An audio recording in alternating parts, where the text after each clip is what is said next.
Joanne Baeth has won this year's Master Award for Thread Artistry with his incredibly beautiful quilt behind us. Tell us what the title is, Joanne, and also if you could tell us, like, where do you get your inspiration, even though I already know the answer. The quilt is called Great Blue Herons, and of course it was inspired by all of the great blue herons that we have in our area.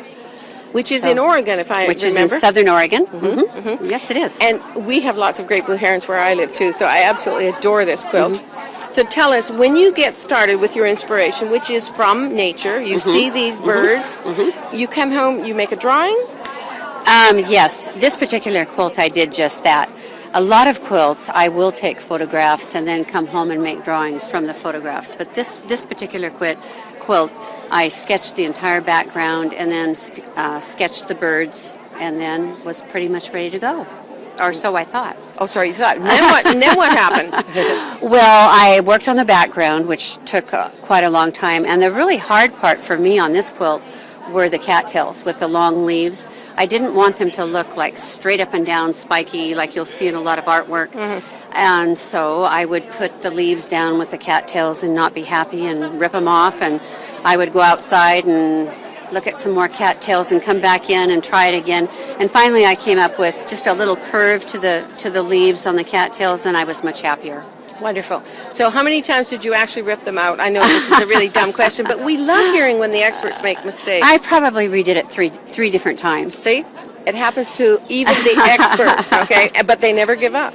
Okay, so what else do you want us to tell us about your process? How do you come from inspiration through fabric choice, thread choice, etc., etc.? Anything special?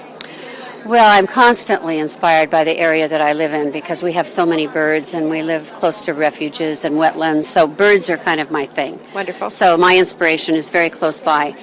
But I'm also inspired by the ability to use lots of different colors of thread to make my pictures actually look like a watercolor or an oil painting. Yes. And so I will use many different colors of thread and quilt it very tiny so that it gets very soft and blendy. Very blendy.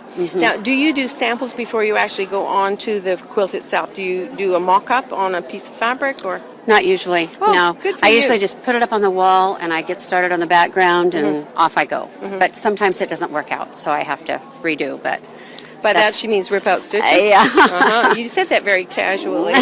Well, and the other thing that happened with this quilt was that it got distorted a lot. I don't know for what reason. So I had to block it, and I bet I blocked it about 15 times. And that's where you completely wet the quilt, pin it, get it all flat and straight, let it dry, and then start again.